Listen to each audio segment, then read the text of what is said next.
Hello guys, কেমন আছেন সবাই? আশা করি সবাই ভালো আছেন আর আমিও ভালো আছি। আপনারা জানেন যে আমরা রেলওয়ের কাজ করি, তবে আমরা যেখানে কাজ করছিলাম সেখানে অলরেডি কাজ শেষ হয়ে গেছে। তার জন্য আমরা অন্য জায়গায় যাওয়ার জন্য রেডি করছি। দেখতেই পাচ্ছেন রুমটা খালি করে এই যে গাড়িতে সব জিনিসপত্র উঠিয়ে নিলাম। আমরা যে জায়গাটায় কাজে ছিলাম সেখানে জায়গাটা হলো কানকি স্টেশন।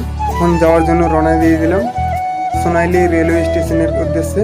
আমাদের কোম্পানির নিজস্ব গাড়ি, তাই আমাদেরকে ট্রেনে বাসে না নিয়ে আমাদের নিজস্ব গাড়িতেই নিয়ে যাচ্ছে। ফাইনালি গাড়ি চেপে আমরা মেন রোডে উঠে পড়েছি।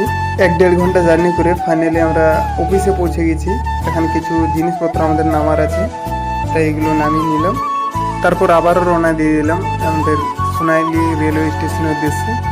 ফাইনালি আমরা 4 ঘন্টা জার্নি করে এখন পৌঁছে গেছি। সব জিনিসপত্র নামিয়ে নিলাম, আর এদিকে বৃষ্টি আসার মতো করতেছে, তাই গাড়িতে উপরে আমরা তিরপাল টাঙিয়ে কাজের উদ্দেশ্যে বেরিয়ে গেলাম। কিছু সময় আমরা কাজ করব। আমাদেরকে আস্তে আস্তে অনেক দেরি হয়ে গেছে, তাই এই যে খাওয়া দাওয়ার একটু করে নিচ্ছি, একটু কাজ করে। খাওয়া দাওয়া শেষ করে আমরা লেগে পড়েছিলাম। তারপর আমাদের কাজ করতে করতে একটু লেট হয়ে গেছে। দেখতেই পাচ্ছেন সন্ধ্যা হয়ে গেছে, এইদিকে লাইট জ্বালিয়ে কাজ করছি। আজকের ভিডিও এতটুকুই, দেখা হচ্ছে নেক্সট ভিডিওতে। টাটা, বাই বাই, সবাই ভালো।